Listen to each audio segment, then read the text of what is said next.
ध्रुव की विस्तृत कथा। बहुत समय पहले स्वयंभू मनु के पुत्र राजा उत्तानपाद राज्य करते थे।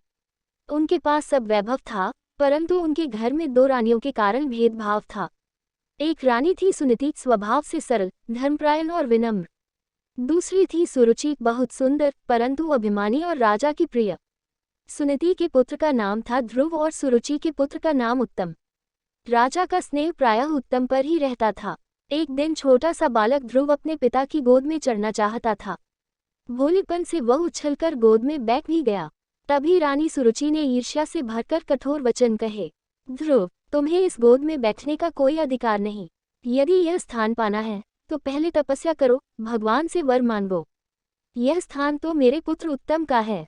सुरुचि की कठोर बातों से छोटा सा ध्रुव भीतर तक आहत हो गया। आंसू भरे नेत्रों से वह माँ सुनीति के पास पहुंचा। माँ ने उसे गोद में लेकर प्यार से समझाया, बेटा, इस संसार में सुख दुख सब अस्थायी हैं। राजा, रानी, महल, इनका कोई भरोसा नहीं। यदि तुम्हें ऐसा स्थान चाहिए जिसे कोई छीन न सके, तो केवल भगवान विष्णु की शरण जाओ। वही सच्चे पिता और सच्चे राजा हैं। उनकी शरण से अधिक स्थान मिलता है।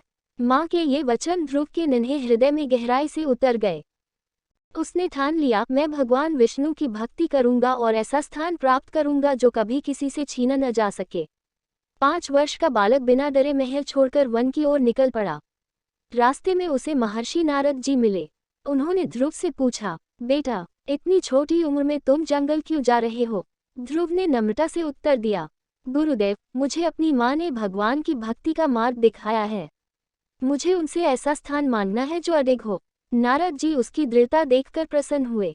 उन्होंने मंत्र दिया, ओम नमो भगवते वासुदेवाय, और कहा, इस मंत्र का ध्यान करते हुए तुम तपस्या करो, भगवान अवश्य प्रकट होंगे। ध्रुव ने घोर तपस्या आरंभ की। पहले वह फल खाकर रहता, फिर केवल पत्तों पर, फिर जल पर और अंत में केवल प्राणवायु पर। धीरे धीरे वह निश्चल होकर भगवान का ध्यान करने लगा। उसकी तपस्या से तीनों लोग कांपने लगे। देवता चिंतित होकर विष्णु भगवान से बोले, प्रभु, 5 वर्ष का बालक इतनी कठोर तपस्या कर रहा है। उसकी भक्ति से समस्त ब्रह्मांड प्रभावित हो रहा है। कृपा करके उसे दर्शन दीजिए। भगवान विष्णु स्वयं ध्रुव के सामने प्रकट हुए। उनका दिव्य रूप देखकर ध्रुव भाव विह्वल हो गया। वह मंत्र तो भूल ही गया और निःशब्द होकर खड़ा रह गया। भगवान ने प्रसन्न होकर कहा, वत्स ध्रुव, तुम्हारी दृढ़ भक्ति और तपस्या से मैं अत्यंत प्रसन्न हूँ।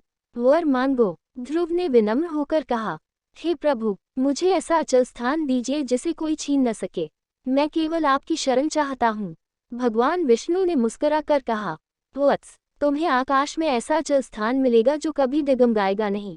सभी ग्रह और नक्षत्र घूमते रहेंगे, परंतु तुम्हारा स्थान स्थिर रहेगा।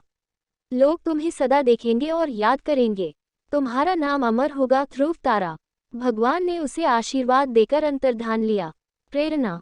ध्रुव केवल 5 वर्ष की आयु में यह सिद्धि प्राप्त कर सका क्योंकि उसका निश्चय दृढ़ और भक्ति निष्कलुष थी।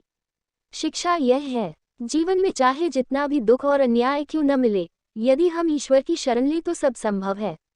छोटी उम्र, कठिन परिस्थिति या साधन की कमी, यह सब बाधा नहीं बनती। जो मनुष्य अटल भक्ति करता है, उसका नाम और यश संसार में अमर हो जाता है। ऐसी और वीडियो के लिए सब्सक्राइब करें।